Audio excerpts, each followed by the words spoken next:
Hello out there. Holy, we're blue. Hopefully you got your sunglasses, your blue blockers on today. Are we live here? Should double check. Audio's good. Video's blue. Holy. Sorry about that. Didn't realize that was so much blue. It doesn't really look this blue in real life. There's just so much light. We got hammered with some snow again. Woohoo.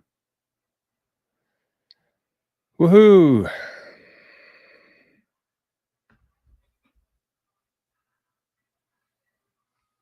Sheesh, McGeesh. What's going on here today? Okay, did we say hello out there? I don't know. Hey, there's Arnie. Look at that. What the heck? There we go. There. Side-eye. Side-eye today. How do you like this hoodie? Oh my gosh. Maple Bitcoin hoodie. It's Friday. It's Fat Zap Friday. Fat Zap Friday. Although we don't have the Zap streams are still down. Shoot. But we got second best alternative here, which is unfortunately, I guess you could still do some fat zaps on here. I was going to say it's kind of limited to a coffee, but I think you can do more than one coffee if you want to. But there's the link for it. If that's your thing, there's the coffee. And I got the wallet up too. So if somebody does zap a coffee, you can leave a note on there too.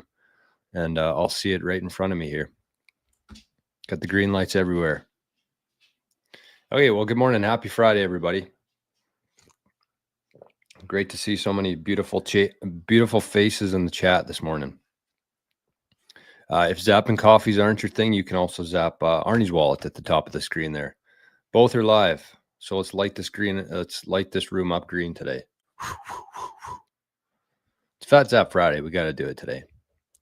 It's been a slow week in the Zap department. But on that note, I should give a couple shout outs here because, whoa.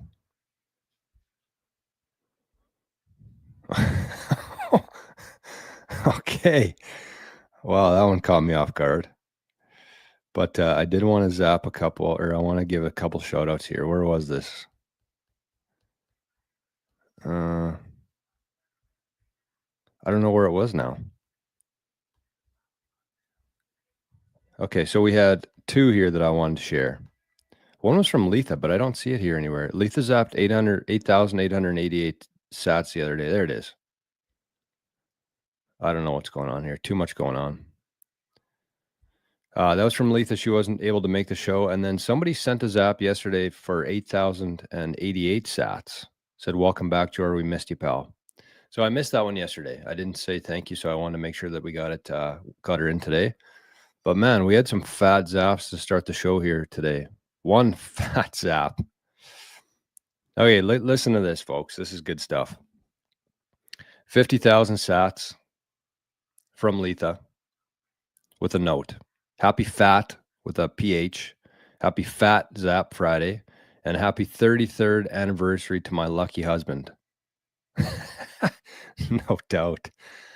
From Letha. Wow, Letha, thank you. 50K. So make sure if you're on Nostr and you have Letha on Nostr, make sure you go over there and zap her at least 33 sats today for her 33rd anniversary. Cheers, Letha. That is awesome. And she's on the screen too. That couldn't have worked out better. So thank you. Letha is carrying the weight today. But we also got a 50 sat zap to Arnie's wallet as well. So it's a good start to the show. Had a couple slow days here in the Zap department, but that's what happens when Zap Stream's not working. So anyways, let's get to the chat here. We're going to have a really good show today. Timber Crasher with the first comment of the day. Good morning, Bitcoiners. We got Albin. We got Killer. Sup, boys and girls. Can't forget about the girls. I know they're only 5%, but definitely can't leave out the women. Killer with usually the first comment of the day is number 3 today in the third spot.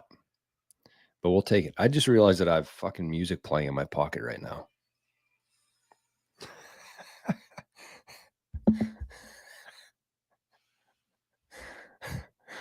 Wow. Buck 52, greetings, Earthlings. Buck 52 might be an alien. Although I did have a conversation with him, but I don't know if I don't think I saw his face. Could be an alien. Aliens might have invented Bitcoin. Should we talk about that today? Who knows? Jay with a mushroom. Look at that. Greetings, mushroom. Been watching Trailer Park Boys recently. So I posted on some nostr posts, but yeah, I've been watching Trailer Park Boys, and their last season ended with a big mushroom bust. They had cow shit or cow manure under their trailers. I forget what Ricky was doing with that, but anyways, they started growing magic mushrooms, and they sold it and got put in jail. Ate all the mushrooms, and then basically turned into cartoons. That was how Trailer Park Boys ended. So now we're watching the cartoons. There's not a whole lot to do here in Manitoba in March, especially when we get absolutely dumped on with snow. So anyways, good morning, Jay. Bitcoin Buddha, morning, gang. Letha, happy Fat Zap Friday. And thank you again for the very fat Zap Friday. Another frog, good morning. Good Friday, beautiful humans. Good comment there. Randy, good morning, my friend. Glad to see you smiling. Yeah, it's been I wouldn't say it's been a while, but it's been a tough couple weeks here for sure. But that's life, you know. That's one thing I've learned. One thing I've tried to communicate with my brother, because we're both going through the same kind of thing right now.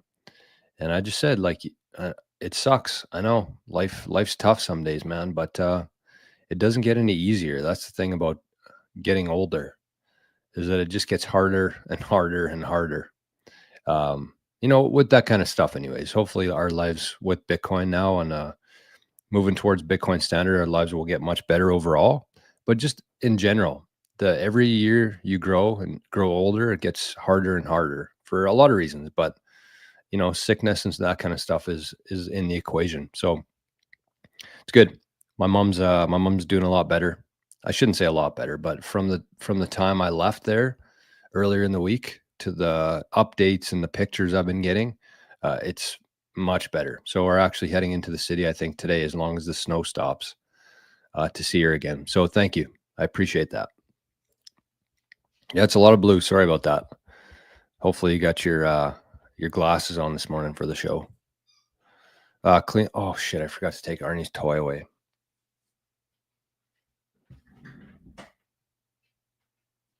No, Arn, we're not doing that. It's too loud.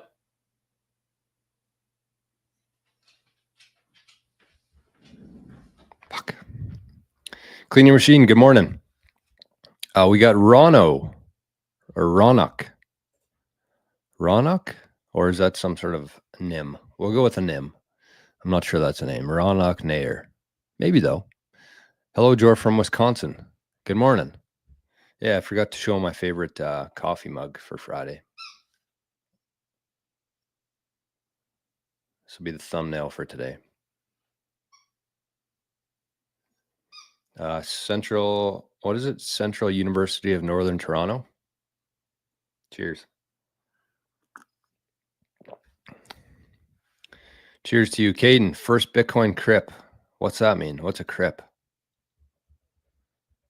I don't know what crip means. I think of like Bloods, but that's not how you spell crip. Daniel, good morning, Bitcoiners. We're living in the future. 100%, my friend. Good to see you, Daniel. I got to reach out to Daniel today. We got to book our Vegas. Is anybody going to Vegas? Anybody in the chat going to Vegas in May? I am now 100% confirmed. It's going to be a long trip too, because I'm golfing. I'm golfing on early in the week, and then going to the conference. So let me know if you're going to Vegas. We'll get together for a beer or two or 10. Actually, no, this Vegas trip is going to be unlike other Vegas trips for me. I got to take this one a little bit more pace myself. Usually in Vegas, it's like 2 nights gone, never coming back. But I think I'm going to be there for like 4 or 5 nights. So I need to really check myself, so I don't end up in a cell there. Donnie, good morning. Rick, here's your reminder to smash the like. Thank you, Rick. And I put the Zap Me a Coffee in the chat there. I don't know if I can share it anywhere else, but cool new thing. You can go there. You don't need a Nostr account. If you got a Lightning wallet, you can go over there and zap Jor a coffee. That's what the website says. I'm not trying to talk in third person here, but that's what the website says there. So that's in the live chat today. Circle the wagons. Good morning, Johnny Midas, Tom. All right, we got to get going here because I can't just say hi to everybody for the show. Wish I could, but let's begin with a little bit of news here today. Start with some news. How's about that? Sweet hoodie. Yeah, these ones are. I just got this one done up just locally here. Pretty nice though. I love the navy. I feel like the color orange is very much overused in Bitcoin for obvious reasons, but I like the navy. I like this logo on the navy. Probably not a whole lot of Americans were going to be into this swag, but it's okay. Canadians deserve some love too. You know, kind of get shit on by the world and our own government, so we got to have each other's backs when we can. But yeah, these ones aren't for sale yet. We'll probably put these for sale on Maple Bitcoin. I'm thinking, why not? Okay, so let's start with. I'll start with this today.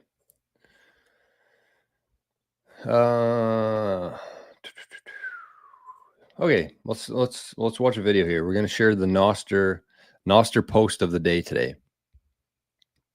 It's funny. I posted a video on the channel talking about nostr this week, and it was by far my best, the most viewed, best received video on nostr that I've done. And the secret, I should have figured this out earlier, but the secret was to not mention nostr. That's the one thing that I've noticed with my YouTube journey so far here, is that you have to use specific words, and there's a lot of words you can't use. A couple words that I've found to be really bad for like people giving shit about the video are inflation.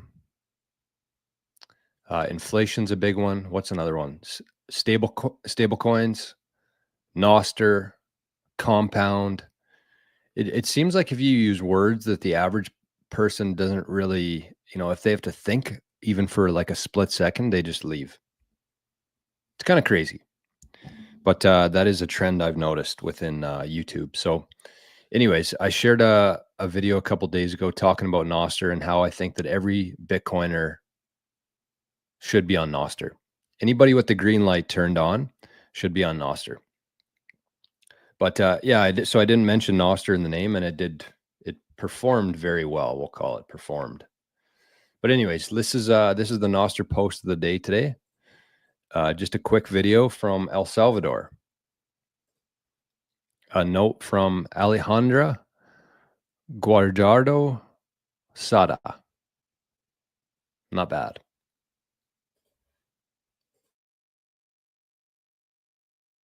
I'm gonna buy some coconut.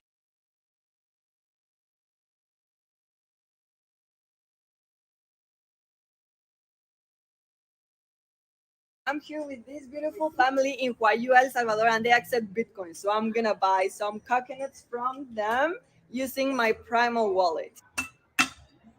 La, te puedo pagar, perfecto.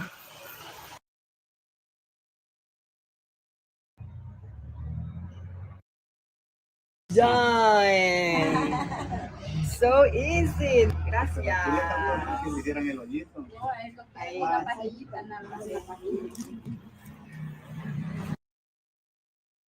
I'm here with this.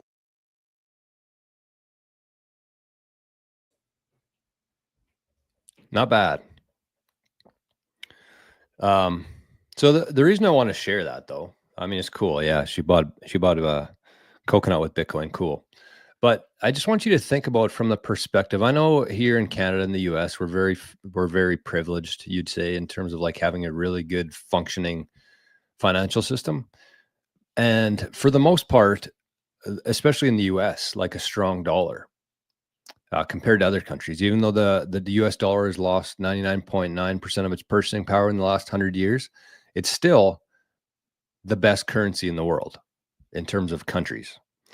But when you think about it from the perspective of somebody in El Salvador, and let's just say that Bitcoin didn't exist here, and this nice lady here with a pretty sharp knife in her hand, cutting up some coconuts. Before Bitcoin, basically what she would have to do is accept El Salvadorian dollars. I don't know what they're called. I'm not going to pretend that I do, but I'm thinking you can assume how inflated those dollars have been. So they go to work, they're cutting coconuts all day, and they're selling them for dollars. Those dollars have absolutely no purchasing power. It doesn't store their purchasing power at all. It doesn't preserve any of their wealth at all. So she paid 2,200 sats for that coconut.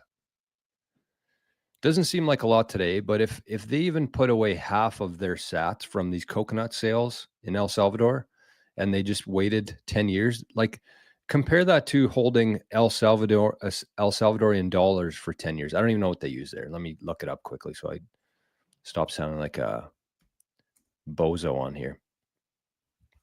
Is it pesos probably?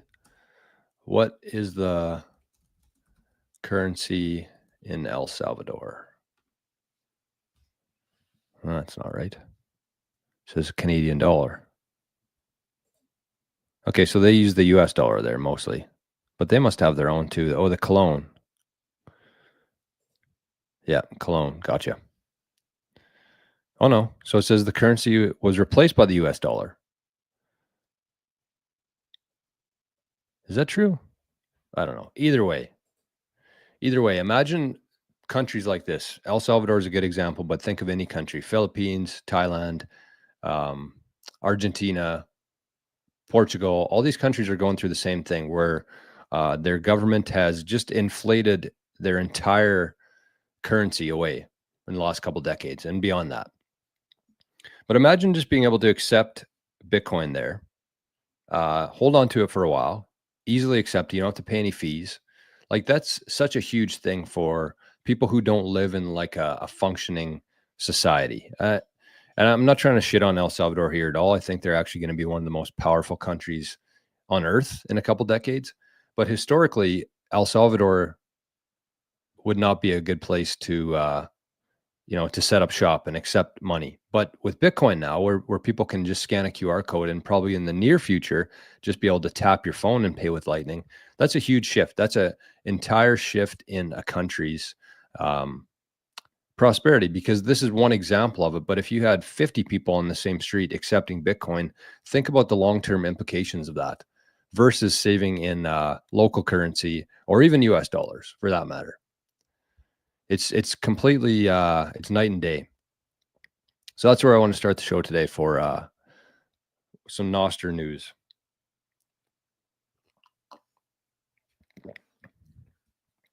All right, what else do we got going on today here?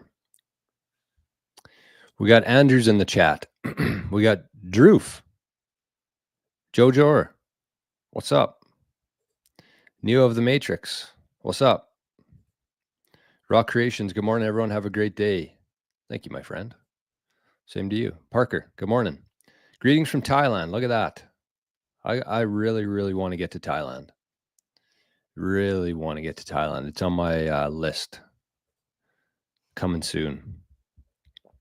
Coming soon to a Thailand near you. J-Dog, good morning. Sun is out in the UK and it's Friday. Let's have it. Yeah, I love that. I love that. Let's have it. That's got to be a rare day in the UK, no? Sunshine? Sunshine. Where is Sunshine? I haven't seen that guy for a while, but I guess I've been gone and the Zaps have been gone. And I don't know if Sunshine. Oh, yeah. Yeah. I think he just has a different name on YouTube. Might be in the chat right now. Look at this. Volta achieved. What cold wallet do you use? I got a couple, actually. I would say my main wallet would be Cold Card. I got the MK4. I got the Q. I like the Q the most. Actually, that's what I've been recommending for people. Would be the Q. I just like it because it has a bigger screen, mostly a little bit easier to use, a little bit more functionality. But that's it. You're gonna have the exact same experience probably with an MK4.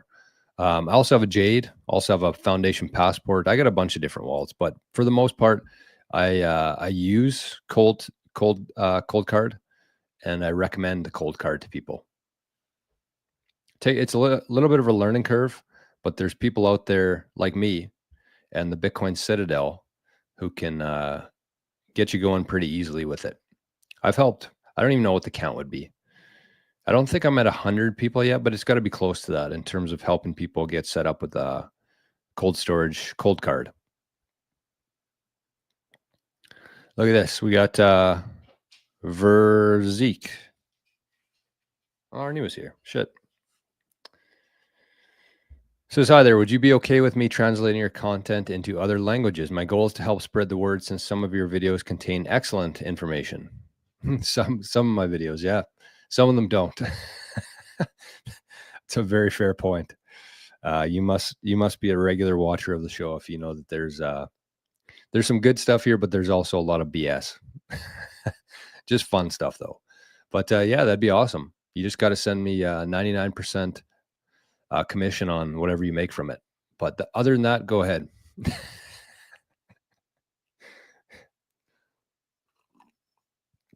I'm just fooling. Yep. You have my blessing on live internet here. So you can definitely use my stuff. Parker, I'll see you in Vegas. Right on. Like that. That'll be I'm looking forward. I know there's going to be at least 5 or 6 people that I've been, in contact with, become friends with over Bitcoin that I'm going to get to meet in real life in Vegas. So it's pretty exciting to me. Jay, good morning. Lock Sky, TGIF, no doubt. What is the point of nostr? There's many. I think the main driver for people going to nostr, the big thing that's going to move the needle is the ability to zap. And I don't think that there's enough people on nostr and in Bitcoin talking about that. Like you can, I mean, I'll give you a couple. How about this? I'll give you at least 3 reasons why you should join nostr, like 3 important points. Number 1 is zapping. I think it's the most important. So if you share something of value, that could be educational, that could be a meme, that could just be a picture of your dog. If you share something that other people enjoy, they can send you value, or they can send you Bitcoin instantly, any amount. Doesn't have to be $5, doesn't have to be $10. It could be 5 cents. Somebody sent me, I guess this is on YouTube, but it's same idea. But somebody sent 50 sats to this QR code this morning, 50 sats, which is about 6 cents. That could never happen in the legacy system. 6 cents worth of value to somebody else. And Letha sent 50,000 sats. Same thing, zapping. But on nostr, you can do that with a post. So if you make a post, a video, a song, a blog post, a picture, somebody can zap that post with any amount of Bitcoin that they want. 5 sats, 1 sat, 50,000 sats. You can't do that on any other platform. The other platforms have likes and shares, comments, but on nostr, you can zap posts. You can send somebody real value. And once people figure out that zaps are way better than likes, then eventually people will move over to nostr. It just takes some time. So that's number 1. I think zapping is the biggest selling feature of nostr, and that's what we should be mostly excited about. The second one that I like about it is that you can use different clients, they're called. So they're just basically like applications. So think about it like Twitter, Instagram, YouTube, Facebook, Pinterest. These are all different apps. Nostr is the same kind of thing, but they're called clients. And instead of having to have different logins for Facebook, Instagram, all these different platforms, you have the same login. So you have a public key and a private key. Your key pair gives you access to all these different apps on Nostr. And so not only is it good for like not having to remember a whole bunch of passwords and accounts, but when you jump between them, they all have different features. And when you jump between them, you have the exact same feed. So your feed is the same. The people that you follow are the same. The people that follow you are the same. And you can do that all with your same key pair, which is a pretty big deal. And the other part of that too is that makes it very unstoppable and uncensored, I guess you'd say. Because if I made a post and I got kicked off of Primal, I could just take my exact same key pair and log into Damus or Amethyst or another client on Nostr. So that's a pretty big deal, I think. Because the flip side of that is, let's say that you spent all this time, all these years building a community on X, and you made one post about something that maybe your government didn't agree with, or Elon didn't agree with, and they suspend your account. Everything that you built is gone now. Everything you built is gone. Whereas on Nostr, you could actually just take your key pair and jump over to a different app and keep posting, and all of your friends would be there, all of your followers, all the people you follow, all of your posts would still be there. Very hard to stop that. It's very much like Bitcoin. And I think the Nostr right now is very similar to Bitcoin back in 2013 in terms of like still kind of clunky. Only the nerds are there. But if you take that seriously, if you started taking Nostr seriously right now and you were consistent with it and you started building on there, it's going to pay significant dividends into the future, because that's where everything's heading. We're heading into a decentralized world, and Nostr is going to be a big part of that, I think. Nostr or something like Nostr. And I'm sure whatever comes from that, you'll be able to implement or use your same key pair and your, what the hell is it called? Your identity on Nostr. So that's three things. I could probably name about 20, but I think that's kind of the reason why most people would give a shit about it. North, Central, and South America, all one continent, all one coin. Could you imagine? Imagine being able to send money to your family somewhere else in the world for free. Not free, but very close to free. Compared to Money Mart taking 30% of that. Like there's just so many different things within Bitcoin that is just like, it's truly a paradigm shift. Banking the unbanked, yes. Retro Beaver, good morning, legends. Good morning, my friend. Laughpad's here too. Morning, Laughpad. Good to see you. Tom says, my daughter felt bad for Canadians when she realized they spend $1 and get less sats than us.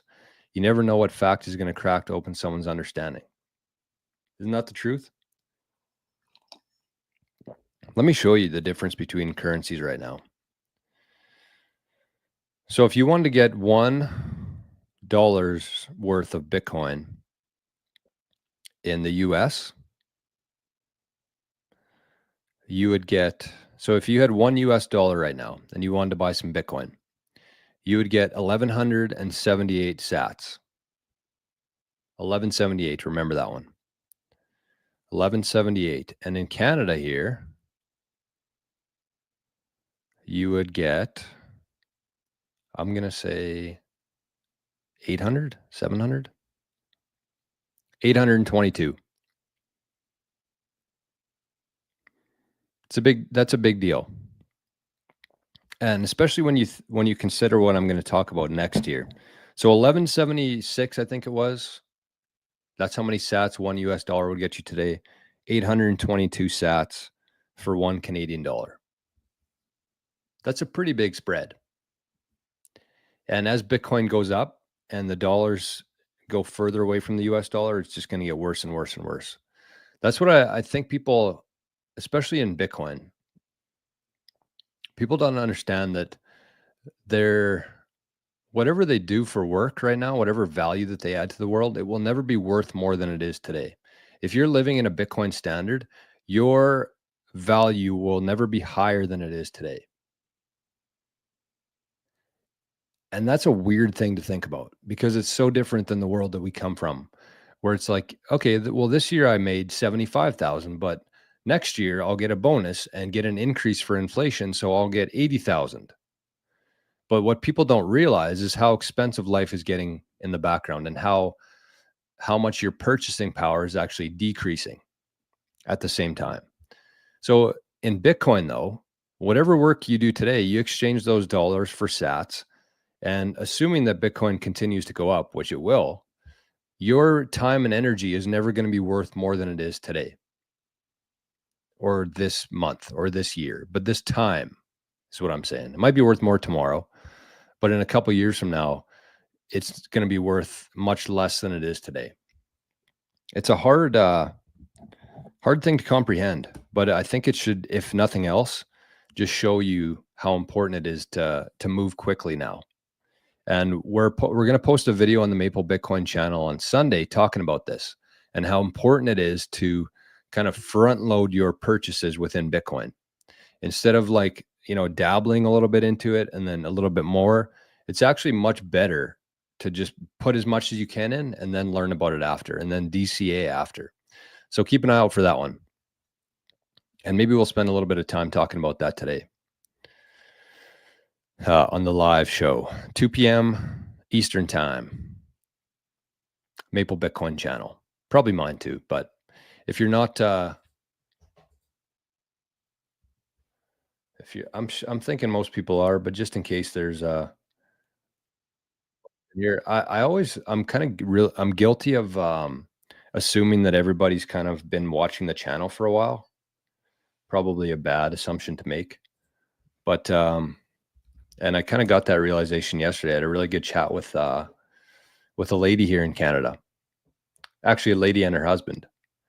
But, I talked about the Jeff Booth analogy of like houses going down in price in real terms, in Bitcoin terms. And they had some real estate that they hold. So I figured that it would resonate with them. And she never heard me talk about that. And that, I've talked about that quite a bit on my show, but just because she was someone who was newer to the channel, she'd never heard me explain that before. So I need to really check myself in a lot of ways in that sense and not just assume that everybody's been here for a while. So every Friday we do a live stream on Maple Bitcoin channel. So I just threw it in the chat there just in case you're not subscribed and your notifications aren't turned on. We've been trying to do a video every day on there. And of course, the same goal as this channel is to help as many people, anybody who wants to listen, we want to help them learn about Bitcoin. But yeah, Tom says critical thinking, first principles, teach your kids. That's right. Donnie says, hope your mom is doing good. She's doing better. I wouldn't say she's doing good, but she's doing better, which is all we can ask for right now. Zimbabwe has $100 trillion note valued at 40 cents American. Wow. That is absolutely insane. Crazy. Albin's from Thailand too. Look at that. Arturo, happy Friday, Jor. Let's go. Let's go. Okay, we're going to do a giveaway here from our friends at Bitcoin Well.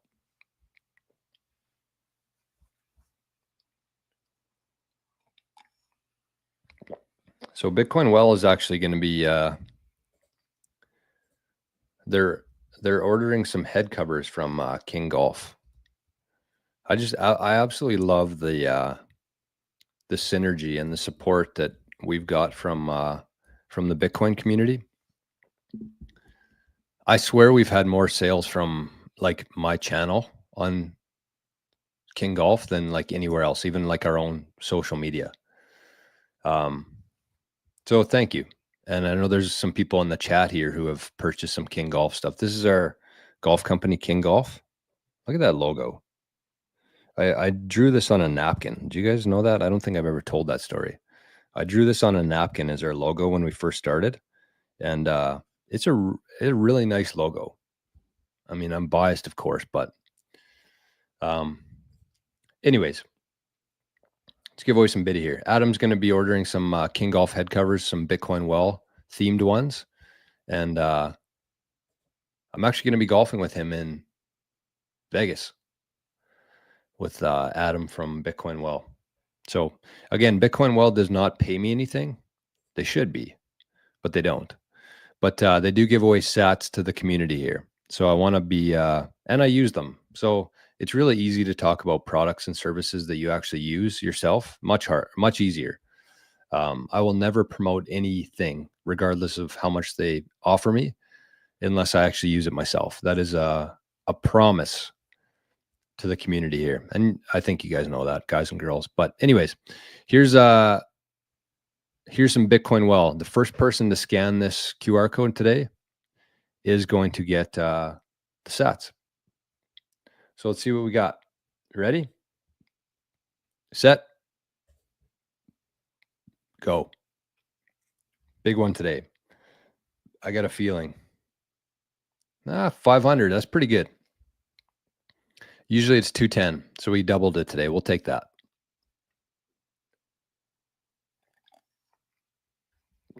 And it's actually, what is it? Is it the last day of March today? No, we got one more.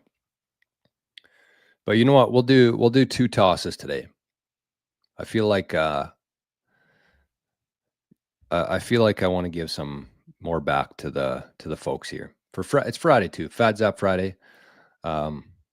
I know the Zap streams are down, but anyways, we're going to give it back to the people today. So hopefully somebody claimed that. We should just double check before we waste sats. So that's been claimed. Congratulations to everyone that. We're going to do another one here too. Ready? Set. Go. So these 210. These sats, once again, are from our friends over at Bitcoin Well. I want to give a big shout out to everybody who has tried out the Bitcoin Well. I haven't heard of anybody actually who's tried Bitcoin Well and didn't like it or started using something else after. It's kind of like our knggolf hats. As soon as you buy one, you have a hard time buying any other hats, just like Bitcoin Well. So you can sign up for an account, bitcoinwell.com/Jor. You get 5 free tosses into the well, so at least 1,000 sats for doing that. And I would say just take a couple $100, buy some Bitcoin with Bitcoin Well, go through the process, see how it is, see how you like it. And if it sucks, don't use it anymore. And if you like it, keep using them. I use them for both bigger buys and recurring buys every week. That's kind of what I'm doing right now with, I don't know if this is a good idea or a bad idea. But what I'm doing is I'm just setting up a weekly buy. It's going to a Lightning wallet with Coinos. And so I see the buy go through every week, but I don't see like the amount of sats, and I haven't been keeping track of it. So what I'm going to do is I'm just going to leave it for like 6 months without looking at it. And I'm going to open up that wallet in 6 months. I have a few other things going to it as well, but I think that I'm going to be very surprised with how many sats are in there. I think that's the best way to do it, is just basically put your head down, work as hard as you can, accumulate as many sats as you can, and forget about the rest. I also love the idea of, this is kind of a separate thing. So that's kind of what I'm doing with Bitcoin Well with a recurring buy. It doesn't have to be much either. Just put in set up a recurring buy on Bitcoin Well for like $10, $15 a week, nothing that's going to hurt you.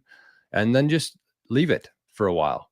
Put it into a Lightning wallet, leave it for a while, don't check on it, and then come back in 6 months or a year, and you're going to be blown away by how many sats are in there. It doesn't seem like we're getting much, day to day, but when you zoom out and you actually do an experiment like that, you're going to be very surprised. So that's what I would say. That'd be my call to action for everybody who's using Bitcoin Well and people who aren't yet, is set up just a weekly recurring buy, even if it's separate from your usual one right now. Send it to a Coinos wallet, forget about it for a while. Don't forget your login information. Don't forget it's there, but just leave it. Don't check on it. Just let it compound. I feel like that's, there's too many people in life who do things and then expect immediate results. I think a big one for that is like working out, where people like measure their weight on the first day and then they just keep checking their weight like every day that follows that. And they get discouraged because they don't see a whole lot of change happening. But when you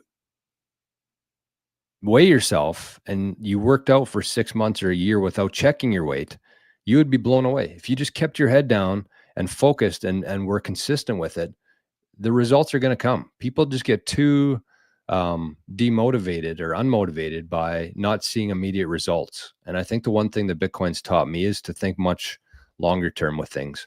So that'd be my piece of advice today. Set up a recurring buy, send it to a wallet, and don't check on it for a while. Hey, look at this.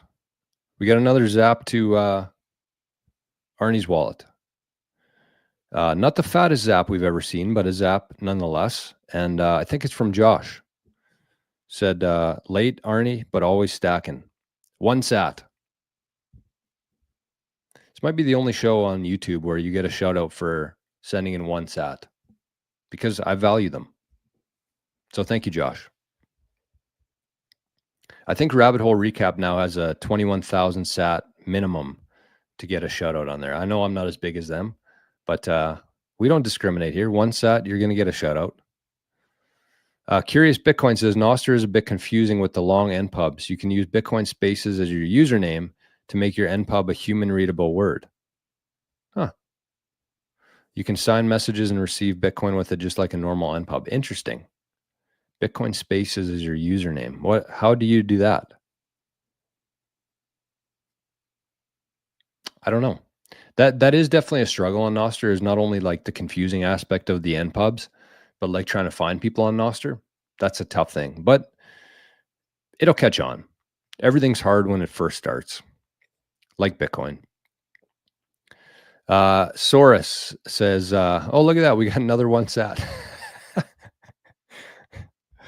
That's okay. We'll take it.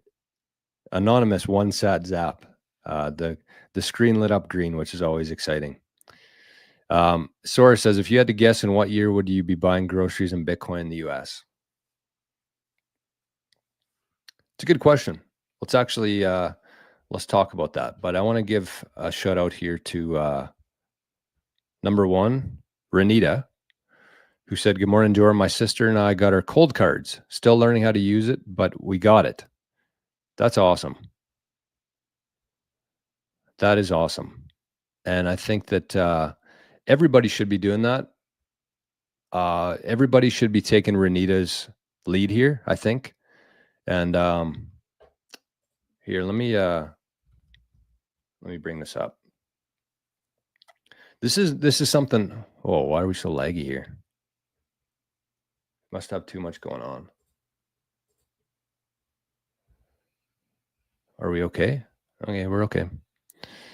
This was kind of my call to action about a month ago now.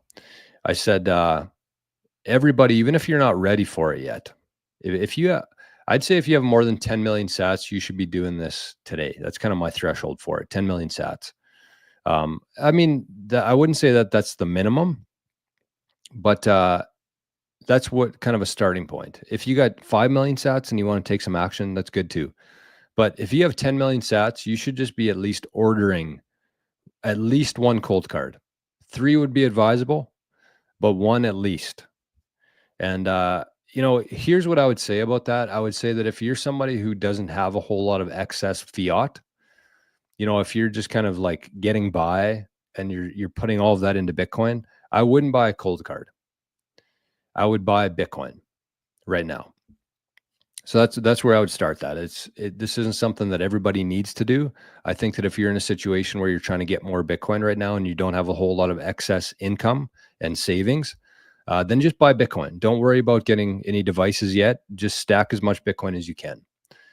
But for people who already have some Bitcoin built up and you have some excess cash, maybe some savings, maybe you're a little bit older and have some legacy financial holdings, then yes, I would definitely suggest getting at least 1 cold card. Preferably 3, but at least 1. And even if you don't use it for 6 months or a year, just get it. because the world's going into like a nationalizations. Everyone's kind of like putting a shell over themselves. And I think Trump's leading the charge in the US, but I have no idea what's going to happen between like borders with tariffs, with other shit going on. And the further we get along in the path here, the more funny business that's going to be happening. And what I mean by that is like, we're not at the point yet where Border Patrol is seizing these things or postal workers are opening them up and, interfering with the hardware. We're not there yet, but we're going to be. So I would just say like, that's kind of a second call to action here is just order a cold card or 3 or a Jade or a passport, but get something. And even if you have no immediate plans to use it, just get it into your possession. That's what I would say there. So I'll put, I might clip this video after because I think it is important for people to understand. And whether we're talking about like Bitcoin miners, like Solo Satoshis, the Bitaxes, whether we're talking about Start9 servers, hardware devices, anything like this, I think you should just be ordering. If you have the financial means to do it, why are we so blurry here? Hello. If you have the financial means, you shouldn't be procrastinating on that because we have no idea what's going to happen. And that's just one aspect of it, the border. But the other thing too is like, you have to consider that as Bitcoin moves from like 80,000 to 200,000 to 500,000 to 1 million, all these people who don't think that they're holding that much of Bitcoin, the value of that's going to go up significantly. And they're going to say, holy shit, I'm holding something significant here. So I'm going to have to go buy a device. And as that happens, as all this demand is created, there's only so much supply. And yes, you'll probably be able to get one eventually, but by that point, you're going to run into these other issues as well, because Bitcoin's going to be extremely valuable. There's going to be more attacks at borders and postal workers and Best Buys and stuff like that. So I would just get ahead of it. Get ahead of it and don't worry about setting it up like the week you get it, whether that's a Bitax or a Start9 or a cold card, but just get them into your possession. So I shared the link for cold card or CoinKite there. I think you get 5% off if you use that code. And I'll put that in the show notes. I'll put Start9, I'll put the Bitax and whatever other devices I think are relevant to be, kind of front running right now. I'll put those in the show notes for people. So just don't procrastinate. We got to be taking this stuff very seriously. So shout out to Renita. That's awesome. She got the cold cards and no rush with that. Just take your time. You got it in your possession and take it slow. When you're learning about cold cards and devices and all this stuff, just take it very slow. Letha says, that's cool, Renita. Awesome to have your sister stacking with you. Yeah, no doubt. That's a pretty big deal, I think. It's nice to have some Bitcoiners in your life that you can learn with, that you can bounce ideas around with. That's why I love the Living the Future community.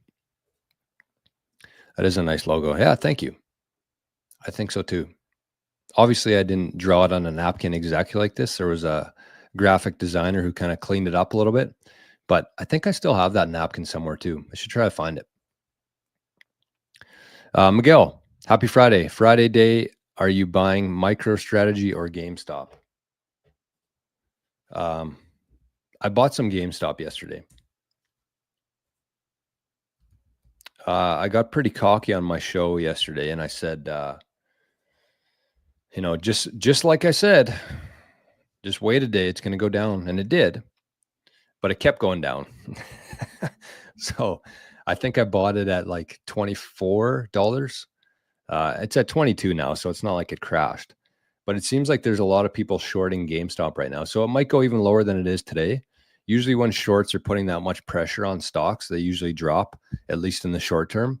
And so we'll see. It might turn into like another short squeeze kind of thing with GameStop. It's exciting. I posted a video on the channel yesterday actually talking about why I sold some of my MicroStrategy to buy some GameStop. More of a short-term play. My longer-term goal with that is actually to either buy more Bitcoin or to buy more MicroStrategy. But I think within the next 12 months, GameStop is going to do very well. It might not. because the market can be very irrational at times. But I do think that there's something there. So go check out that video. I don't really need to take any time explaining it again. But yeah, kind of the main reason why I decided to do that is because I'll give you 3 reasons here. Number one, the CEO of GameStop has obviously been in talks with Michael Saylor. So they're going to be adopting the exact same strategy in terms of tapping into the bond market, in terms of issuing shares or selling shares when the price goes up.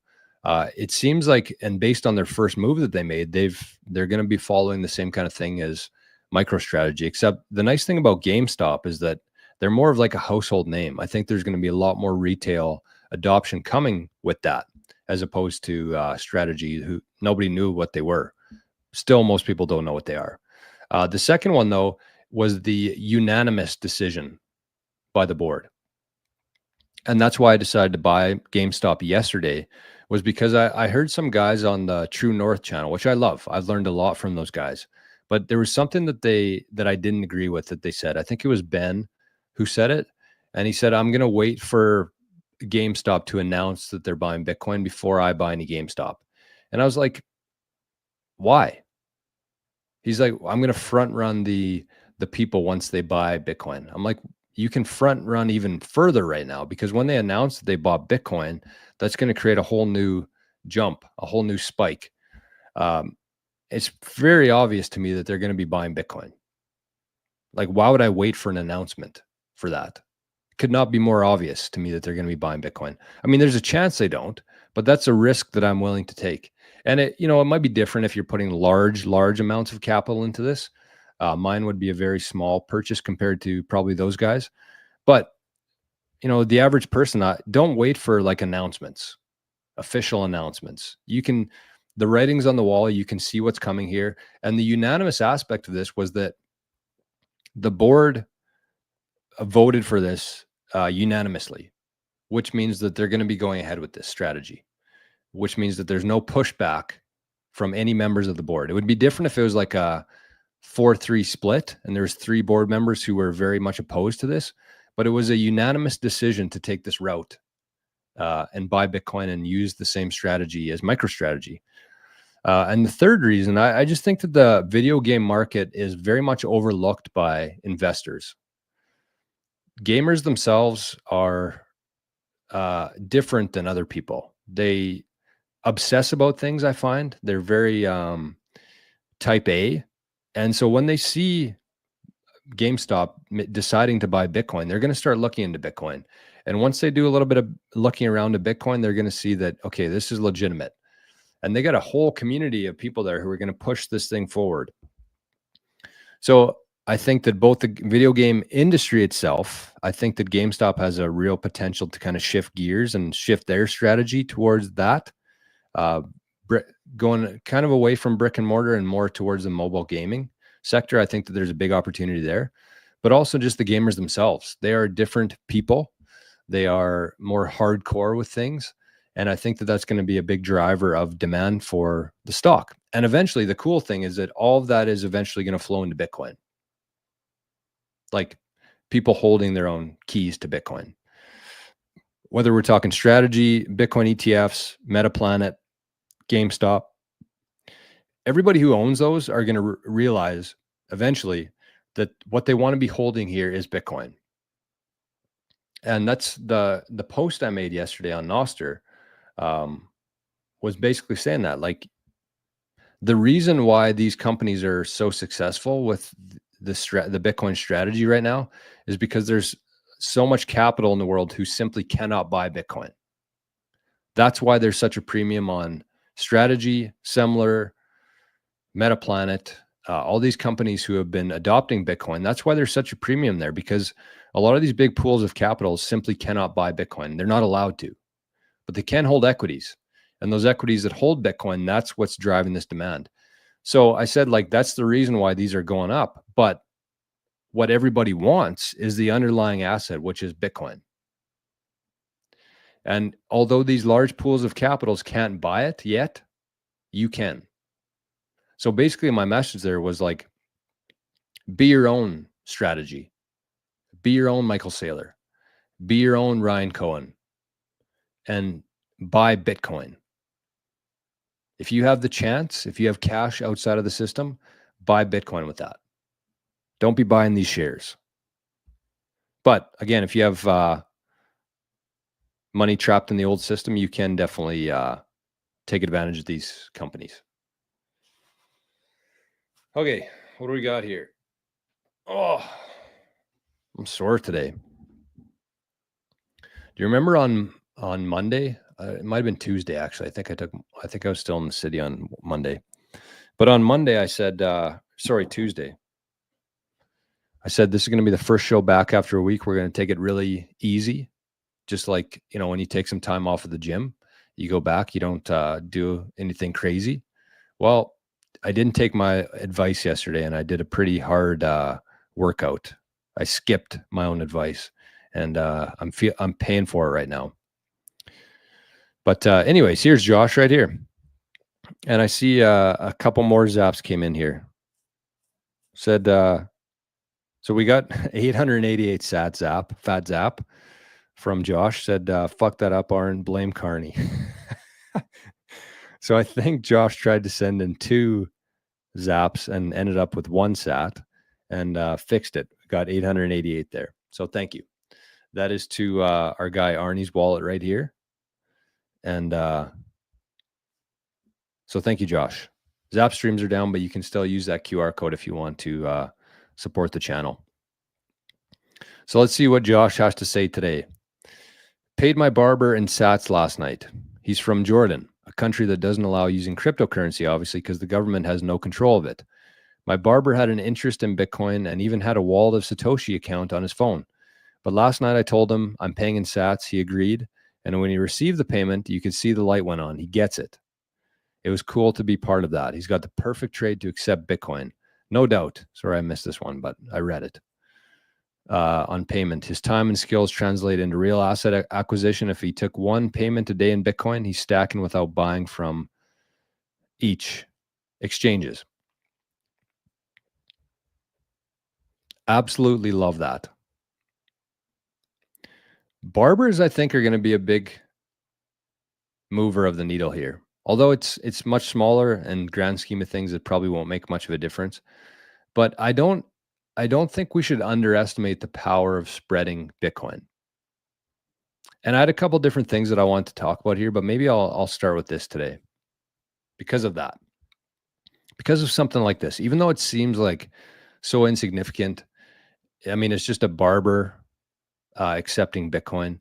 But these are the kind of things that's going to push this whole thing forward. And my challenge to everybody watching the show today is, hold on. Going to leave you with a bit of a cliffhanger there. Something happened here on the phone. I don't know what's going on. Leave you with a bit of a cliffhanger there. Let me take some coffee.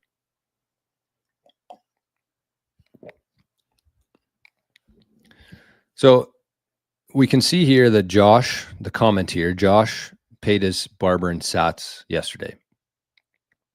And again, even though this seems like a small thing kind of in the grand scheme of things, I think it's much bigger than that. I think that we as Bitcoiners need to do a much better job of talking about Bitcoin.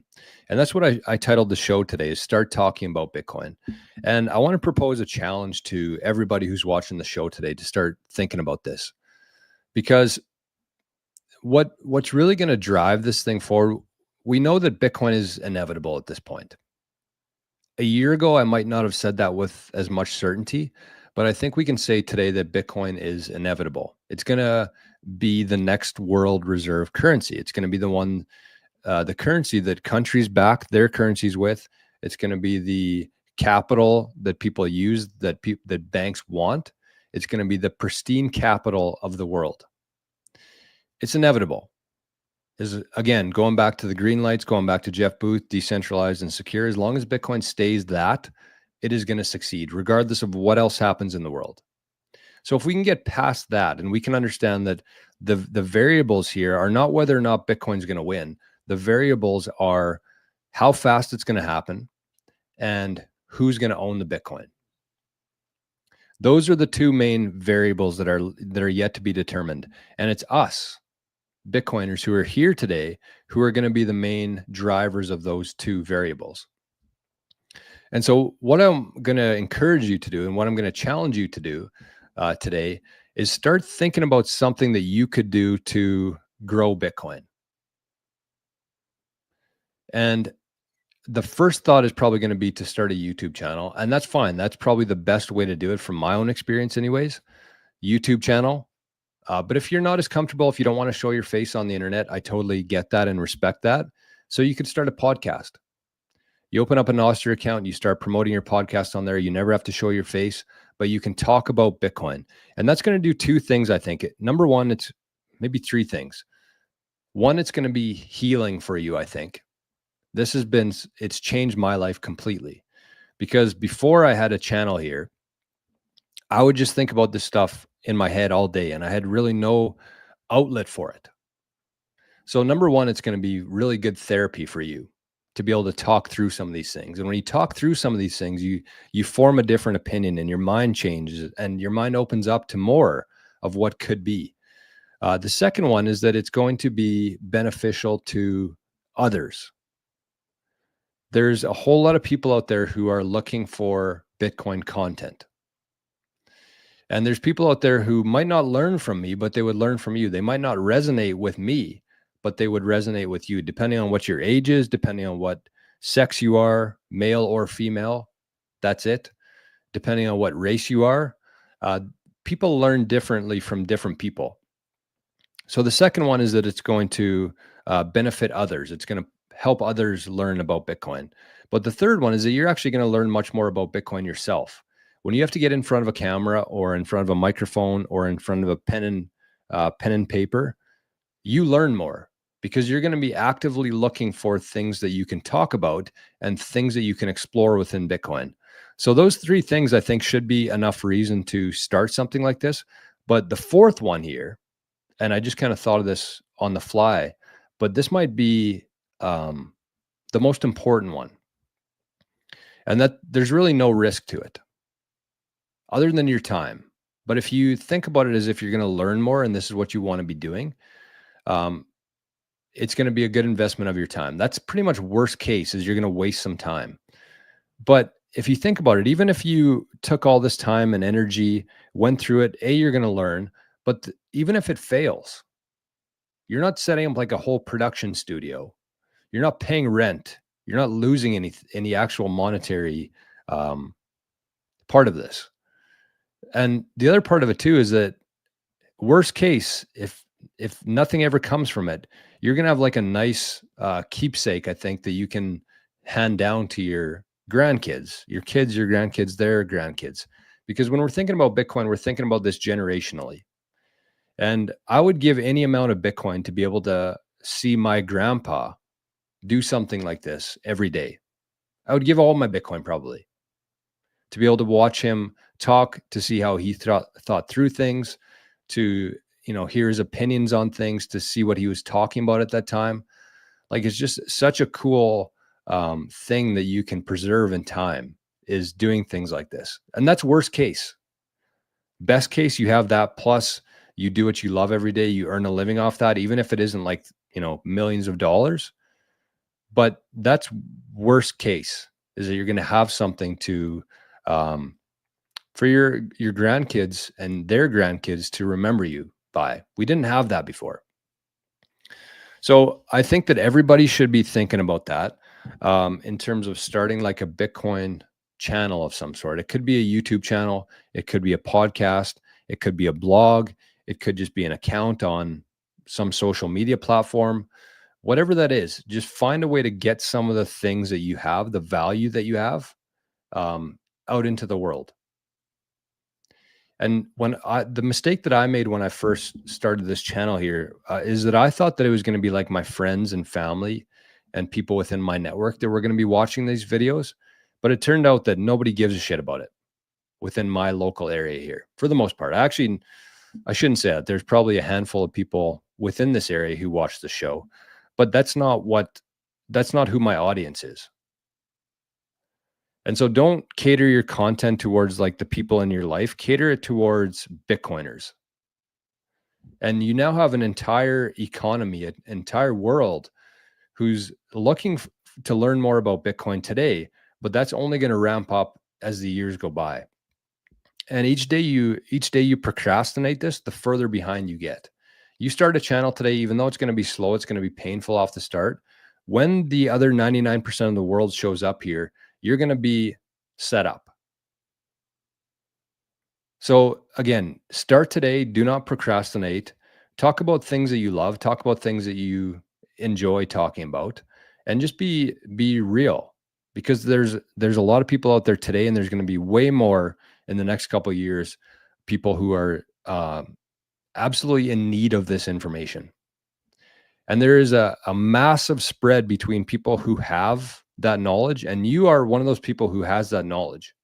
I know you might not think about that, but you are, if you're watching this video today, you are somebody who has that knowledge to spread. And let's say that there's 0.1% of the world who understands Bitcoin, who's had that green light come on in their life. Let's say there's 1.1%. That means that there's 99.9% of people who don't have that yet. And that's a huge spread. So don't ever think that there's like too much Bitcoin content out there. There's too many YouTube podcasts. There's not nearly enough. And don't underestimate what that value is going to be worth in a few years. It might not seem like it is today, but don't underestimate how much that's going to be worth in a couple of years from now, and especially in like a decade from now. And the best thing that you can do is just start. Figure out what it is, which channel you want to go down, whether that's video, audio, blog, whatever it is. But just zone in on that, focus on that. And you're going to be in a much better position if you do, in my opinion. And if you're saying like, oh, Jor, I got a job, 9-to-5 job. When I get home, I'm too tired to do anything. Well, then too bad. Like this is not a time for excuses.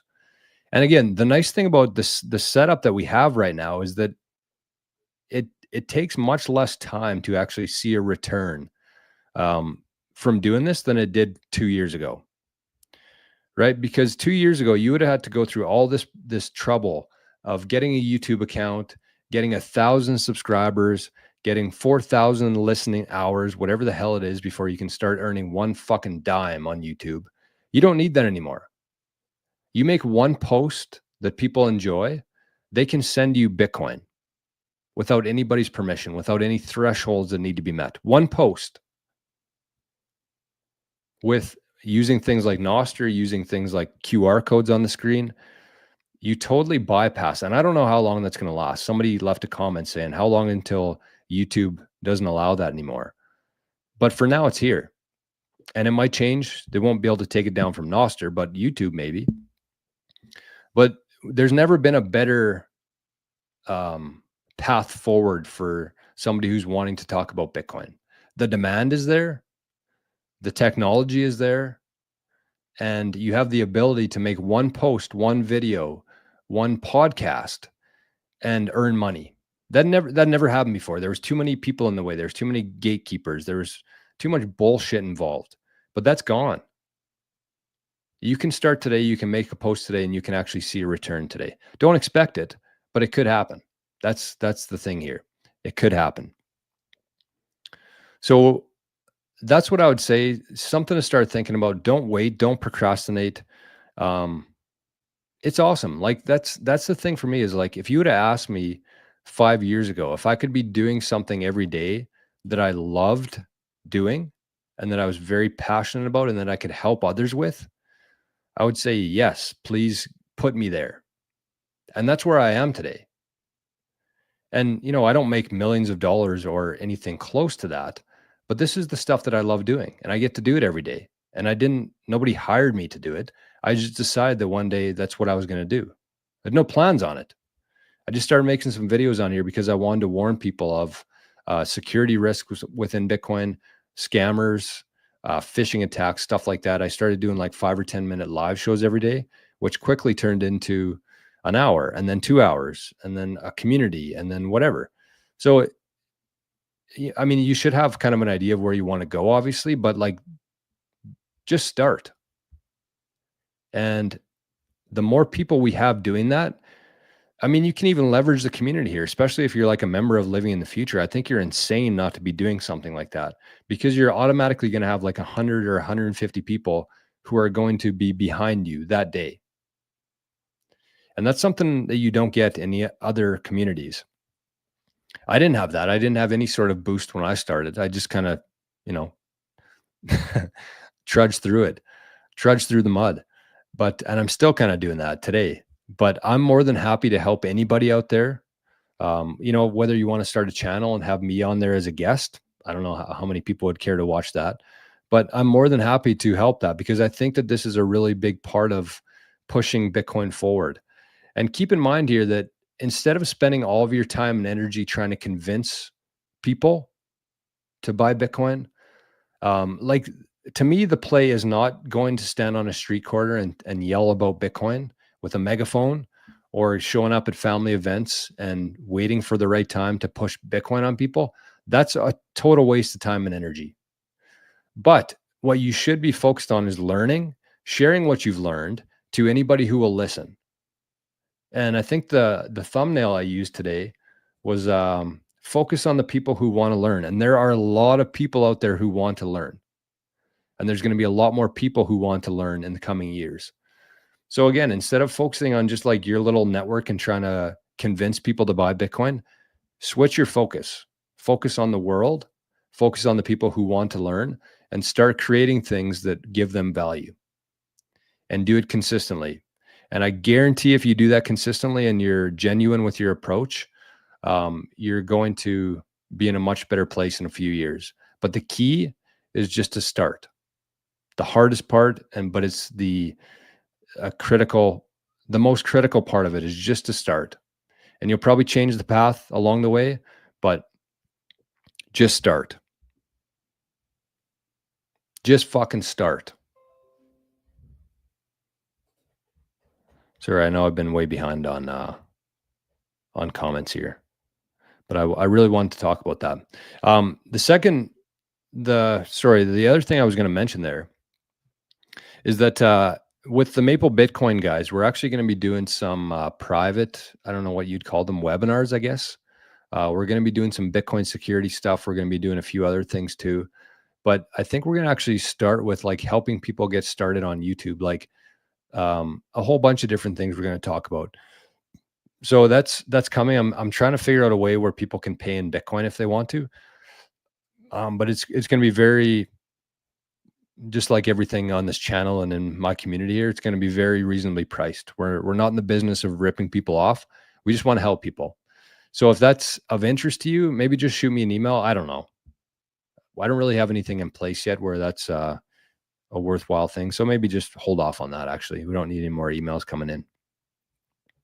But we're going to be doing like a little seminar helping people get started on YouTube, and just like some things to look for, things that we've learned, some cheat codes essentially, but also just getting people in the right kind of perspective when they start, because that's important. I think most people just quit because it's too hard. But if you had some people there to kind of walk you through that first step and boost you, that's going to be jump a few steps along the way. Look at that. Jay says, I bet Costco moves first regarding Bitcoin's groceries for Bitcoin. Do you think so? I don't know. If you look at the crowd of people who go to Costco on a regular basis, they're not Bitcoiners. They are not Bitcoiners. But you never know. Costco historically has been at the leading edge of things, so it wouldn't surprise me, honestly. They got a pretty good grasp on the market. Bitcoin Spaces protocol. It's a layer 2 like Lightning Network, but for naming. Seems pretty awesome. No token or anything. 100% Bitcoin. Interesting. Do you have a curious Bitcoin? Do you want to shoot me an email with that info? I'll check it out for sure. There's my email right there. jor@bitcoincitadel.com. I mean, you can too. This is something that could shortcut things and get us moving a little bit quicker. If you would be interested in joining like a short webinar just to kind of the basics of YouTube, things that we've learned along the way, because it is a very steep learning curve. I will say that from experience. But yeah, if you want to be part of that, if you want information on our seminar with the Maple Bitcoin boys, just shoot me an email and just put YouTube seminar in the title, just so I can kind of gauge some interest of who would be into it. I'm thinking it'll be like $20. Like, it's not going to be a big cost. It's just, it's you got to have some sort of friction there. You got to have some skin in the game. Then you take it more seriously too, I think. Multi-sig seems like a hassle. I don't think Bitcoin was designed to be that complicated. I would disagree with that. Think about how much goes into securing money at the bank. Personal security, physical security, cybersecurity, cameras, vaults. Think about all the things, how much money is spent securing money in banks. And then consider the fact that they're securing somebody else's money. They're securing money that's insured by somebody else, and they're securing money that's completely fake. And that's how much they put into securing that. You need to be doing bank level security for your Bitcoin times 10. And nobody understands that yet, but there's a lot of people who are going to learn the hard way about that, unfortunately. So yeah, it's a hassle, it's complicated, but when you're talking about the best asset that has ever existed in human history, it should be pretty hard to secure. Otherwise, what's the point? Bitcoin is about personal accountability, personal responsibility. It's up to you to secure that asset, 100%. If you don't want to do a multi-sig, do a passphrase and save that in a different location, quasi multi-sig. Yeah, that's a good point. That's doable. That is doable. I was going to say the problem with that is you're trusting somebody else with that passphrase, but I don't know how much of a risk that really is. That's why I love SuperBacked, because with SuperBacked, again, you can retain full ownership of your Bitcoin without trusting anybody, and you don't have to have any trace of Bitcoin in your house.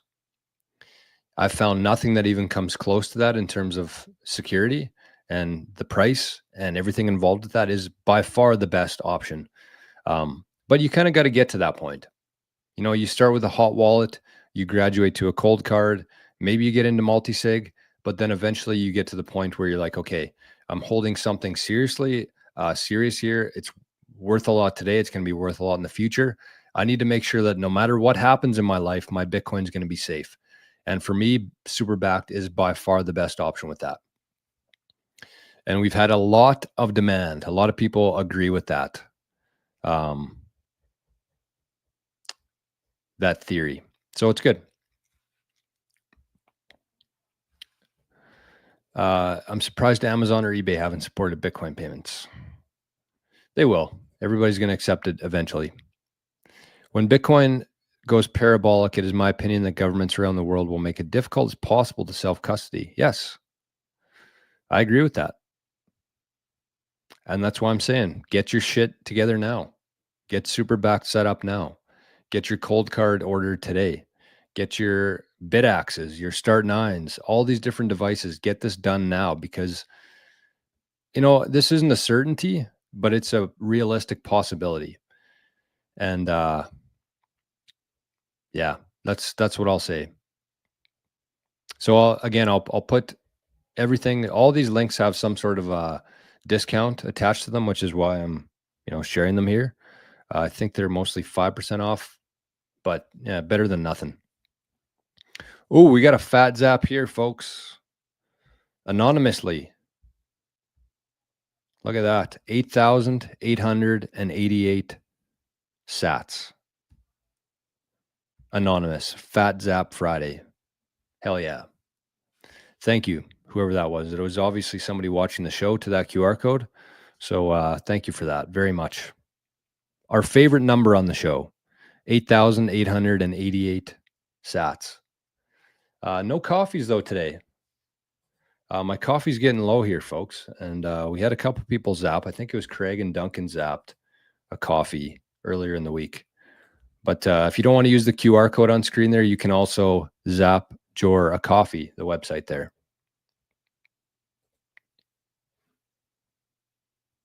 I don't know what that screen's on there. Oh, links. Zap Jor a coffee. I love this. You don't need nostr either to do that. You just need a Lightning wallet. So I just shared that in the chat there. But for the 8,000 sat zap, thank you. But it's what we want. It's what we need. Shout out to everybody who supports the show, whether it's 1 sat, 50 sats, 50,000 sats in the case of Letha. You're the engine that's driving this train here. So thank you. Yeah, Alberta's been fucked for way too long. I'll probably end up moving to Alberta, honestly. It's crazy here in Canada, and I don't think Alberta can separate from Canada fast enough. It'll be interesting to see how that plays out. But Galaxy Tile, good morning. Good morning. Neo, I know people have held Bitcoin on Coinbase for 8 years and it's been fine. I think the point is just to get Bitcoin and sailors right, that self-custody. Self-custody what? Yeah, I mean, I don't know. This is kind of my opinion on it, is that when people are first getting into Bitcoin, if they want to like make a large purchase, absolutely fine on Coinbase, absolutely fine on Caleb and Brown, absolutely fine in a Bitcoin ETF. If you want to get that price exposure to Bitcoin without a whole lot of risk of fucking things up, yes. But eventually you move that into your own wallet, and then into cold storage, and then into a multi-sig, and then into fully encrypted, no trace, full ownership with super backed. It's a progression. Everybody's going through that same kind of thing right now. And there's no right answer to it. So I'm not going to shit on anybody for holding their Bitcoin at Coinbase. If they didn't want to put any time to learning about it, the risk was there. Even if they ended up being okay, the risk was still there the whole time that Bitcoin might not be there. So there's trade-offs. But look at that. We got a coffee. Oh, yeah. We got our first coffee of the day today. Let's see what we got here. 3,566 sats, or $3 worth of coffees. So that should get a coffee. And it says, hope this coffee is delicious. Cheers. I love that. I don't know why. I don't know why I love that, but that's pretty cool. Cheers to you. I very much appreciate that. I don't know who it's from, but very generous of you. And I'm going to need it too. I'm heading into the city tonight. So things are not cheap. You know, it's one thing to, actually, I'm not going to go down that road. I feel really bad for people who, you know, have been sick and have ended up in the medical system and accrued a lot of financial hardship from that. I know firsthand now how expensive things are when somebody in your family is sick, in a different city, especially 3.5 hours away. So I will definitely be using those sats for a coffee or some sort of drink this weekend. So thank you. Cheese doesn't crash when it goes on sale. People buy more for less. Exactly. It's crazy. It's so crazy to me. Anyways, we got to keep going here. We got a lot of comments to get through, and we don't leave any comments behind, which can be, as Arnie just let out a huge sigh there. Look at that guy. He's fully asleep. Lenny let out a big sigh.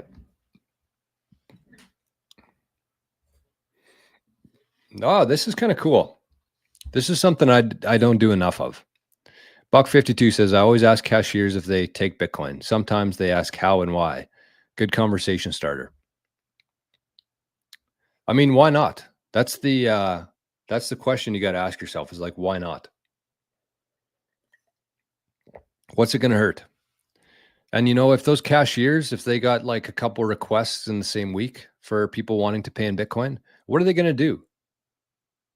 They're probably going to go to their manager and say, hey, we've had quite a few people asking if we can accept Bitcoin here.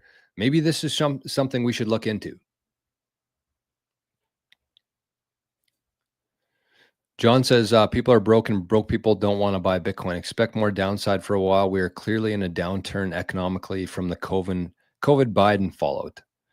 That's a really negative outlook that I fully disagree with there. There's a lot of people who are getting tired of the Bitcoin price kind of flatlining here, but we know where this is going to go to. And John, I don't mean to shit on this theory here, but I'll tell you that people being broke have no impact on Bitcoin. The people who move the needle in Bitcoin are not the people who can afford to buy Bitcoin.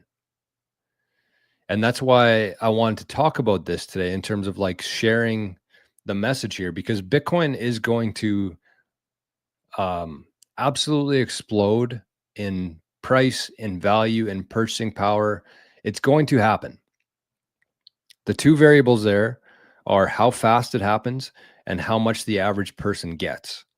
So even people like in this situation, John, that we're talking about here, yes, people are broke, but if people understood where this is going and how much of an opportunity this is, they might actually take some of the shit that they don't need every month, some of the Netflix subscriptions, one of the 30 jackets that they have in their closet, they might actually sell some of that and buy Bitcoin. Broke people have no impact on the price of Bitcoin. We know that, right? Zero. But what we can do is try to help some of those people who maybe aren't broke, but I guarantee there's the majority of people could sell some stuff and buy Bitcoin, or could cut a few things out of their monthly expenses and buy some Bitcoin. It's the big pools of capital who drive the price of Bitcoin, not somebody with $5 in their bank account. It's shitty to say, but it's reality. And I think that the reason why people show up to watch the show is because we shoot it straight. Look, wow. Mert, do you have a message for your grandchildren who will watch your talks on this channel after many years? Or your all content is a message already? Yeah, I would probably lean towards that. I don't think it's something that I can say in 30 seconds it's going to help form their opinion of me or understand what I was trying to do here. It's going to be just like consistently showing up every day and seeing 301 episodes and seeing the comments and the people who are interested in hearing from me and why they were interested in hearing from me.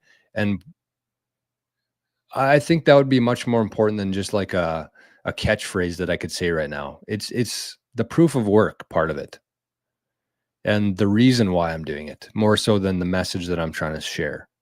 Does that make sense? That's a great question though.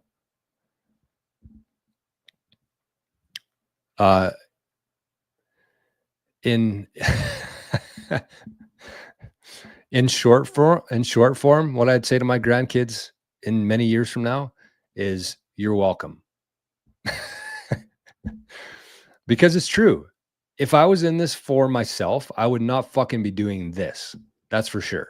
Because you do not know how many hours I've spent talking to a webcam with absolutely zero return, financial return from it.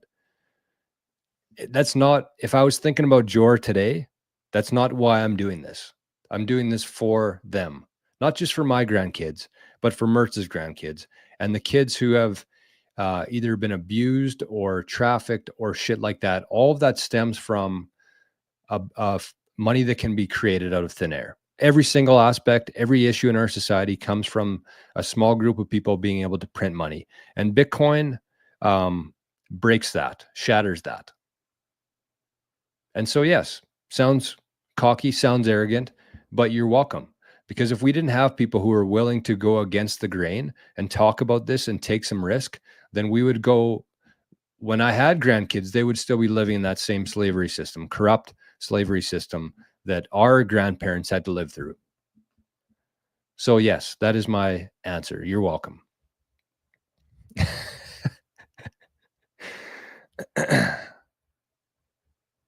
Holy shit, Ski. I didn't realize there was this many comments in here today. Yes, Dale, great point. Planting the seed. Ask every business and every waitress in your travels if they accept Bitcoin. Even if you know for sure they don't, ask anyways. Yes, that's really good advice. Really good advice. Bernard, good morning. Bodie, look at this. We got our guy Bodie in the chat today. Very late today. That's okay, Bodie. I miss you. I was thinking we were going to do a show yesterday, but we didn't. But I saw that you got an interview coming out, so that's good. Moro, good morning. Good to see you, my friend. Bodie says, living in the future creates tailwinds for sure. George's been very helpful. I'm trying anyways. I'm trying. Start with the snowball and you'll have a boulder. Exactly. That's the exact approach that you should be taking with this stuff. Bitcoiners shop at Costco. Okay. Well, I mean, if you shop there and I've shopped there before, then you're probably right. Maybe I'm judging. I don't know. This is why I said that Bitcoiners don't shop at Costco, because there's one part of me that says, yes, you're saving money. You understand the importance of that in your life. That's a big thing. Instead of buying fucking 2 liters of Pepsi at the convenience store for $7, you understand that. But when I see people lined up at like the Costco gas stations, there's 100 vehicles lined up to save 5 cents on their gas. Those people don't understand the value of time. Maybe they're just broke, but they don't understand the concept of time and scarcity, and how important, saving half an hour of your life versus saving 5 cents on your gas bill. That's the kind of people I think of when I think at Costco, but it's really hard to generalize and talk in absolute terms. So you're probably right. Neo says, will you be starting a new show with Jerry Loves Freedom? That's a good question. I want to, but I don't have a whole lot of time here. That's a problem. I'm having a very hard time keeping up with the commitments that I do have right now. I shouldn't say a hard time. There's just been a couple wrenches thrown into my life lately that have really set me back behind the 8 ball quite a bit here. So it's hard. It's hard for me to take on new projects right now. But I do hope to. I love Jerry. He's a really fun guy. Really fun guy. I think he really underestimates himself in Bitcoin and how much he knows. I think that's a perfect example of somebody knowing more than they think. Jerry, but just such a good guy. That's the kind of people that I want to work with in the future, are people like Jerry. So yeah, I do foresee that in the future. Dirk says a Bitcoin succession plan company would be a good service to offer in the future to help out with estates and transitioning the coin to future family members. Yes, 100%. And actually, that's aside from like the security aspect of super backed.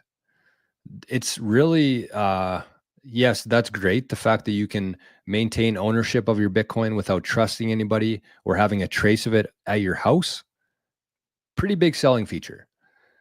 The other two selling features that I don't talk enough about is, number one, having a guy like Craig on your team as like a trusted advisor in your life.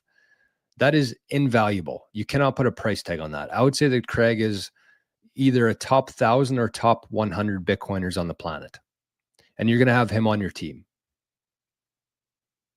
But the third part is the inheritance plan that Craig built that plugs into SuperBacked.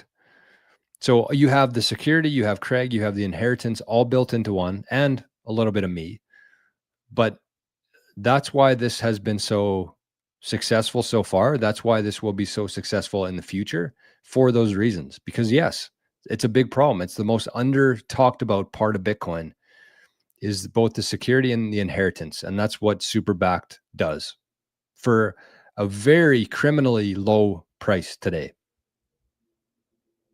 It's going to go up, but for now you can get a lifetime membership for a very, very low price. So in addition to the cold card and the start 9, I would say take some action on the SUBSTAck too. Daniel says Bitcoiners who stack not secured will be holding in 10 years. It's not enough to stack. You have to hold. Exactly. Doesn't matter how much Bitcoin you have today. If your foundation sucks, if your security sucks, if you have no inheritance plan in place, doesn't matter how much Bitcoin you have. That's what a lot of people miss. Hey, look at that. Bodhi. That must have been, this was from Bodhi, the fat zap here that I talked about. 8,888 sats from Bitcoin Generations. We'll be posting my interview with Matt from Solo Satoshi, and we'll be back live next Thursday, 2 p.m. Eastern time. Right on. So that's awesome, Bodhi. That's actually Matt from Solo Satoshi. That's the one that the store that I have with Bitcoin Journey is with Solo Satoshi and Matt. So Bodhi did an interview with him. That's really cool. Oh, here we go. BTC Carnivore. How about buying 1,000 shares of IBIT and doing 10 covered call options per month? I mean, if you got the financial means and you got a bunch of money trapped in the system, yeah, sounds like a pretty good strategy to me. I still love just holding Bitcoin. That's the asset that you want is Bitcoin. What is a good amount of Bitcoin to hold if you are young and don't have that much on hand? Any amount. Any amount. People underestimate how much 1 million sats is going to be worth. Not in 50 years from now, but in 10 years from now. So if you're young, you got time on your side. That's the big trade-off, right? If you're a baby boomer, if you're a little bit older, you got a lot of capital because you put in the time, you put in the work, you've added value to the world, you've got that value back. You got a bunch of capital that you could easily allocate into Bitcoin today. And you will be able to see that return much faster. If you're young, you don't have any capital. You haven't added any value to the world. But the one thing that you do have is time. And I'm sure if you asked a baby boomer, they would trade all of their Bitcoin for time. And if you asked a young person, I'm sure they'd trade all of their time for Bitcoin. So the grass is always greener. Understand where you are and just be patient, especially if you're a young person. You will not find a better savings account, a better battery, a better place to store your wealth than Bitcoin. And I really believe if you're a young guy or girl and you commit to this and you go all in on Bitcoin today, you're probably going to be able to retire by the time you're 40 maximum. I really believe that. If you go all in on this, you add as much value as you can to the world and you hold on to your Bitcoin, you learn how to protect that. If you're 20, 25 years old, I guarantee you're going to be retired by the time you're 40. If you're saving in Bitcoin.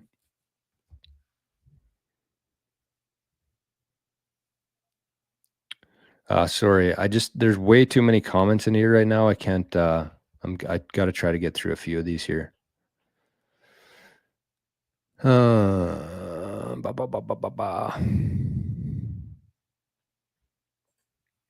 Matt from Solo Satoshi now has 3 employees and is struggling to keep up. Yeah, they've been low stock for a while. Hey, there's Laugh Pad. Got you a coffee. Thank you, my friend. That's pretty cool. I'm gonna, since our Zap stream's down until Zap stream's back, I'm just gonna be sharing this link once in a while in the chat there. If anybody wants to buy a coffee instead of Zap streams, you can do that. And you can leave a message there too, like Laughpad did.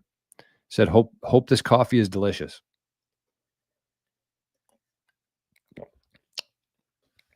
So thank you, Laughpad.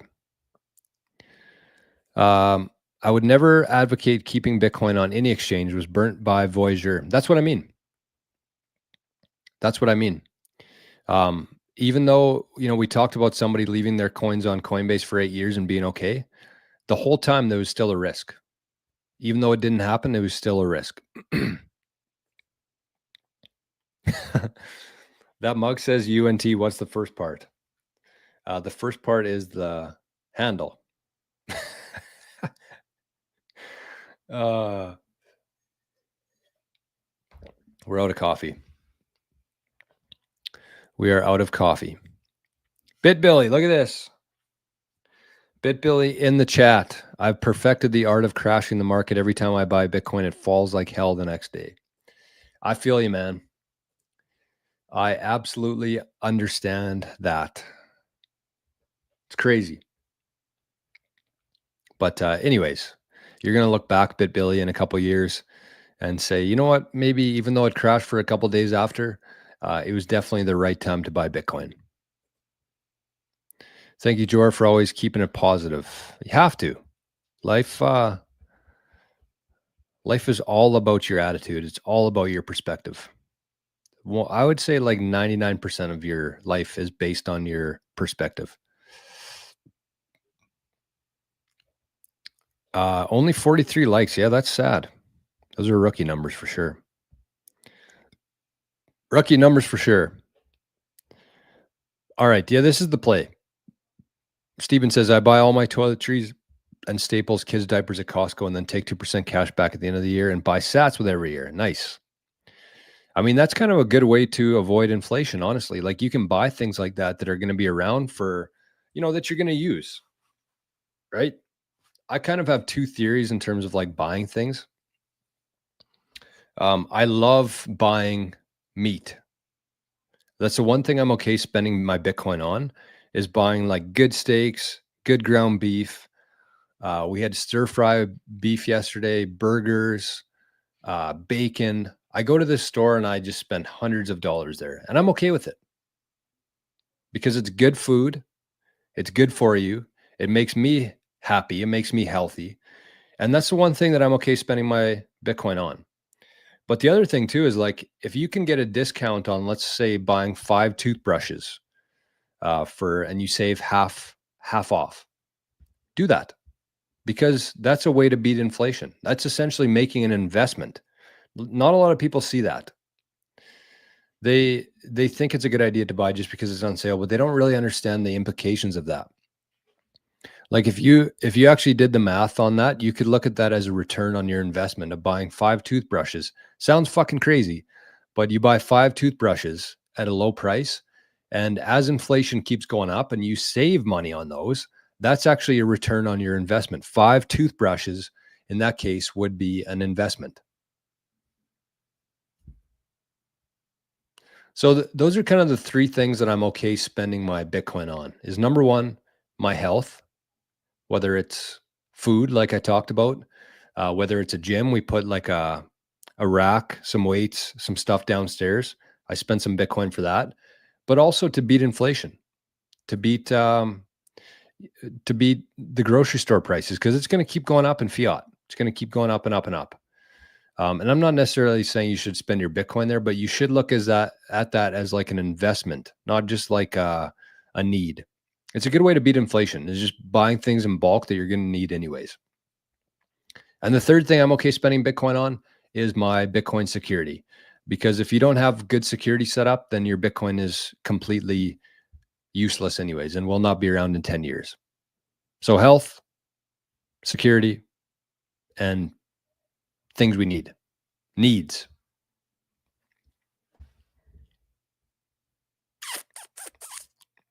Hey, Crypto Princess. Good day, ladies and gentlemen. Good morning, Crypto Princess. Tajavi. Good morning, Jor. Laser Eyes. That's right. We got Boy Bata. Is that a shrimp? I don't know what that is. I think it's a shrimp. Orange Heart. Good morning. Good to see you. All right. So I think we caught up.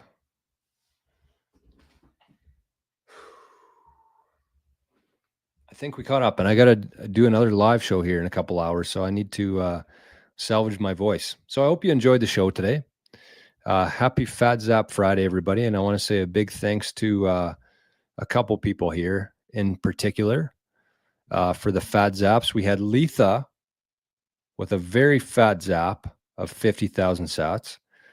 And once again, happy anniversary to Letha. Oh, and her comment's up again. I did not even plan that. But Letha is celebrating her 33rd wedding anniversary today. So if you have Letha on Nostr, make sure you go send her at least a 33 sat zap. And what? Holy fucking hell. What just happened there? Okay, I think we got another fat zap here. We did. Oh.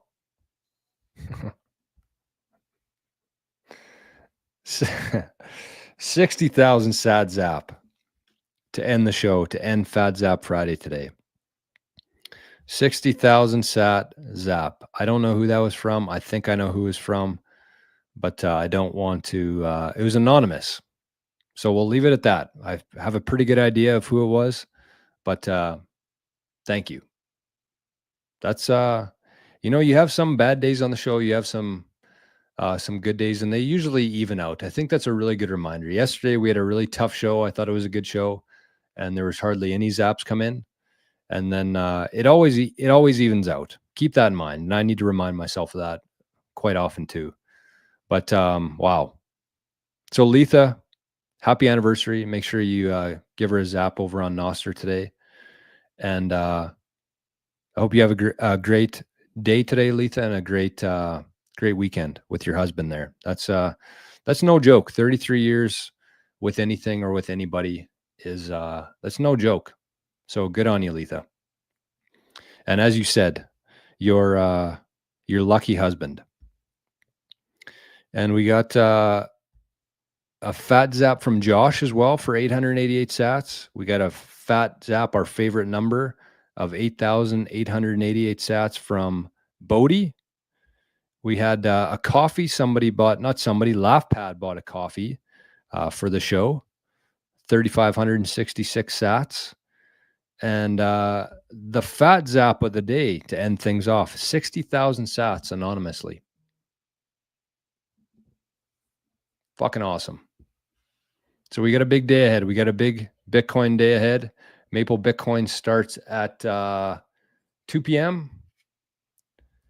2 p.m. Eastern time. We had a really good show today. Really good crew in the chat. So thank you. Thank you for making this Friday pretty special for me today. But it's just getting started. We got Maple Bitcoin, 2 p.m. Eastern time. There's a link in the show notes. And for the last time since our Zap streams are down, I will also share the Zap Jora coffee. And I will have links to the Cold Card, the BitAxe, the Start 9, Super Backed, and Zap Me a Coffee for those watching the show later today or over the weekend. So that's it. You guys are fucking awesome. You guys are awesome. BitBilly, you the man. I don't know for sure, but based on your historical zaps, I'm just going to go out on a limb and say thank you for that zap. I know you wouldn't take credit for it, but hopefully I'm right too. Otherwise, I'm going to look like a big dink, but that's okay. Sometimes you got to risk looking like a dink, especially when you're live. But anyways, oh, look at that LaughPad. I handed my bud tender, a sats card loaded with 50K sats the other week. Wow. That is awesome. That's a good way to do it. Anyways, sorry, the comments just keep coming in. So have yourselves an amazing Friday today. Thank you once again for the support. If you can't support the show financially, you can do so in other ways, like sharing some clips with your friends. I don't know, doing what you can, leaving a nice comment in the videos to boost the algorithm a little bit. Just do what you can. We got to push this thing forward. That's what this episode was about, is getting Bitcoin in the hands of more of the average people. So it's up to us. It's up to us. I know you might not believe that, but it's absolutely true. Oh, my stomach's growling, so I got to go I got to go. Sorry, comments keep coming in here. Once again, thank you, Billy. Adam's here. Lots of love. That's right. Have a great Friday, everybody. Join us for 2 p.m. Eastern time on Maple Bitcoin, and we'll see you there. Bye-bye.